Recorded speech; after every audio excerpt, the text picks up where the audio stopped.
오늘 우리가 읽은 본문의 말씀은 나와 다른 형제를 비판하지 말고 받아주라고 하는 그 면에서 지난번에 묵상했던 14장의 말씀, 그 말씀의 맥락과 같은 선상에 이어지고 있습니다. 그리고 우리가 왜 한 몸을 이루고 있는 교회의 지체, 형제 자매를 받아줘야 하는지 그 이유를 추가로 하여 설명하고 있습니다. 7절 말씀입니다. 그러므로 그리스도께서 우리를 받아 하나님께 영광을 돌리심과 같이 너희도 서로 받으라. 이 받으라는 말은 서로 받아주어라, 용납하라 이런 뜻인데, 바울이 서로 받으라고 한 이 말은 1절에 나타난 배경에 있습니다. 14장과 연장선인데, 바로 믿음이 강한 자 그리고 믿음이 약한 자가 서로 교회 안에 이렇게 있었기 때문입니다. 당시 로마 교회는 다양한 부류의 사람들이 있었습니다. 노예가 있는가 하면 자유인이 있었고, 부자가 있는가 하면 가난한 사람도 있었고, 이방인이 있고 또 유대인이 있고, 그리고 믿음이 강한 사람이 있는가 하면 믿음이 약한 사람도 있었습니다. 이렇게 다양한 사람이 있다 보니까 삶의 모습과 그런 관습도 다양했고, 때로는 이것이 갈등으로 연결되기도 했습니다. 특별히 로마 교회 안에 문제가 된 것 중에 하나는 믿음이 강한 사람과 약한 사람 사이의 그런 모습의 다른 모습이었습니다. 여기서 믿음이 강하다, 믿음이 약하다, 이것은 우리가 예수님을 믿고 구원받는 그 믿음이, 구원의 확신이 강하다, 구원의 확신이 약하다, 이런 뜻이 아니라고 했습니다. 로마서 14장 그리고 15장에 나타난 믿음이 강하다, 약하다, 이것의 뜻은 어떤 특정한 면에 있어서 믿음으로 행할 수 있다라는 측면에서 어떤 사람은 자유함으로 이것을 할 수가 있었지만, 어떤 사람은 예전에 있던 습관과 그리고 경험이 있기 때문에 생각이 매여서 할 수 없는 사람을 말하고 있는 것입니다. 특별히 유대인을 경우로 말하고 있습니다. 그래서 이렇게 배경이 다르다가 보니까 유대인의 경우에는 사고방식 그리고 행동하는 모습들이 이전의 모습이 남아 있었습니다. 유대인은 어떨까요? 유대인은 돼지를 먹지 않습니다. 그리고 유대인은 우상에 바친 제물도 먹지 않습니다. 그리고 또한 매년 지키는 절기가 있고요. 다른 날도 중요하지만 절기만큼은 유대인은 더 거룩하게 여기고 이것을 꼭 지키려고 하는 그런 모습이 유대인에게 있습니다. 분명히 유대인은 예수님을 믿고 하나님의 자녀여 성도가 되었지만은 여전히 유대인의 습성이 남아있기 때문에 자유하지 못한 부분이 있는 것입니다.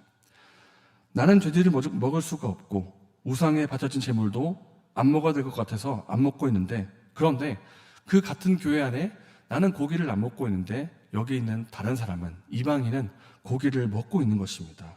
나는 예수님 안에서 나는 거리낌이 없다, 자유하다 이러면서 먹고 있는 것입니다.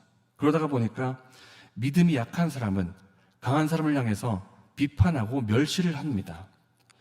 믿음이 강한 사람은 또 약한 사람을 아이고 저 고기도 못 먹는 사람 이렇게 하면서 업신여기거나 무시하는 등의 갈등이 생겨난 것입니다.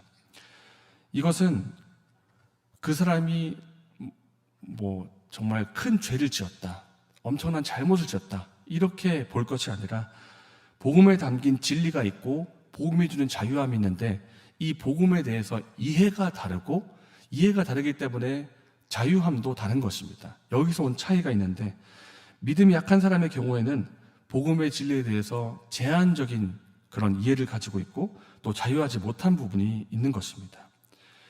이렇게 믿음이 약한 사람과 강한 사람 사이에 갈등이 있는데, 이 갈등은 단순하게 나는 할 수 있다, 너는 할 수 없구나 이런 차이를 떠나서 어떤 문제가 오는가 하면, 그리스도의 몸된 교회가 있는데 하나님께서 이것을 한 몸으로 만들어 주셨고 하나로 만들어 주셨는데, 서로 비판하거나 업신여기거나 마음의 문을 닫는 일이 생기다 보니까 이 교회의 하나됨을 지키는 데 문제가 생긴 것입니다.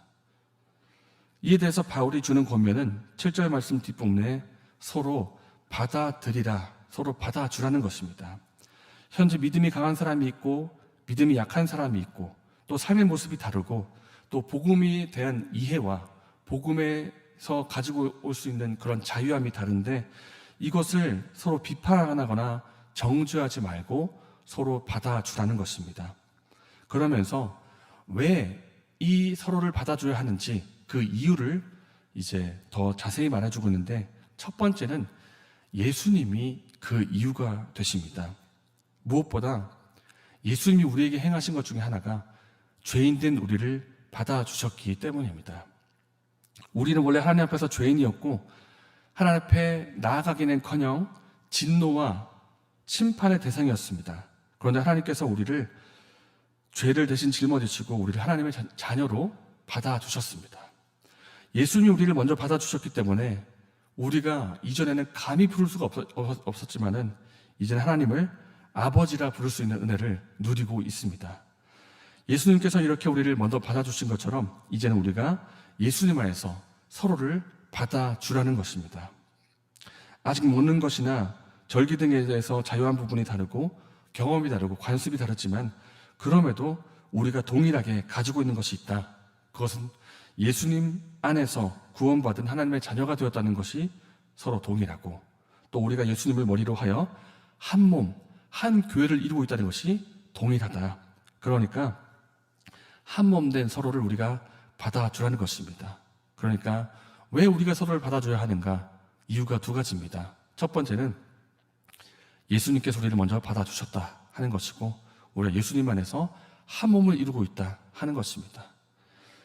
한편 오늘날 우리가 오늘 본문의 이방인 그리고 유대인에 있었던 갈등과 같이 우리가 유대인들 만날 일이 거의 없기 때문에 이런 똑같은 갈등은 일어나지 않을 수가 있습니다. 그러나 우리 역시 나와 다르다라는 이유로 용납하거나 받아들이지 못하고 정죄하고 업신여기고 비판하는 그런 재료로 삼을 수가 있습니다. 왜 너는 신앙생활을 그렇게 하느냐? 내가 생각할 때는 이게 맞는데 너는 왜 그렇게 하느냐? 너는 틀렸다. 이렇게 비판할 수가 있다는 것입니다. 사실 상대방의 배경과 상황을 살피고 알고 보면은 이해할 수 있는 부분이 분명히 있는 것인데, 이해하기보다는 마음의 문을 닫은 채 비판하고 정죄하는 모습이 우리에게 있을 수가 있다는 것입니다. 최근에 내가 누군가를 향해서 마음의 문을 닫고 비판하고 또 정죄하고 손가락질하는 모습은 내게 없습니까? 나와 다르다는 어떤 부분에 대해서 다른 사람을 정죄하고 있지는 않습니까? 혹 나의 언행이 다른 사람의 양심을 상하게 하거나 상처를 주고 있지는 않습니까? 우리는 이것이 진리의 옳고 그름의 문제인지, 정말 진리의 본질에 해당하는 문제인지, 아니면 주 안에서 서로 용납해야 하는 비본질에 해당하는 것인지 먼저 분별해야 될 필요가 있습니다. 만약에 이것이 진리의 문제이다, 결코 타협할 수 없는 그런 부분이다, 그렇다면 우리는 서로 진리를 확인하고 그 진리의 하나됨을 향해서 나아가야 될 것입니다. 그러나 이것이 진리의 본질의 문제가 아니다, 서로 이해하고 용납해야 될 부분이다, 그렇다면 우리를 서로를 배려하고 마음의 문을 열고 받아줘야 될 것입니다. 그런데 우리가 오히려 받아주고 용납하고 이해해줘야 될 부분을 가지고 서로 비판하고 있지는 않았는지, 서로 마음의 문을 닫고 있지는 않았는지, 혹은 나의 자유함으로 나는 자유한데 왜 너는 자유하지 못하느냐, 오히려 상대방을 비판하고 마음을 힘들게 하고 있지는 않았는지 우리가 서로를 돌아보기를 원합니다. 그리고 무엇보다 오늘 본문의 말씀처럼 그리스도께서 우리를 먼저 받아주신 것처럼 그리스도의 마음을 가지고 상대방을 받아주고 배려해주고 이해해주기를 원합니다. 이 말씀으로 설교를 맺겠습니다. 그러므로 그리스도께서 우리를 받아 하나님께 영광을 돌리심과 같이 너희도 서로 받으라. 이러한 은혜가 저와 여러분에게 있기를 바랍니다. 이 시간 말씀 생각하면서 기도하겠습니다. 나와 다르다고 하는 이유로 형제를 비판하거나 업신여기는 모습이 있었다면 그렇게 하지 않도록 우리를 지켜주셔서 본질이 무엇인지, 본질이 또 어떤 것이 본질의 문제가 아닌지 이것을 분별하는 지혜를 주시고 하나님이 먼저 우리를 받아주셨음을 알고 우리가 하나님의 사랑으로 상대방을 받아주는 우리가 될 수 있도록 도와주셔서 이렇게 기도하시고 개인적인 제목으로 기도하시고 자유롭게 돌아가시겠습니다.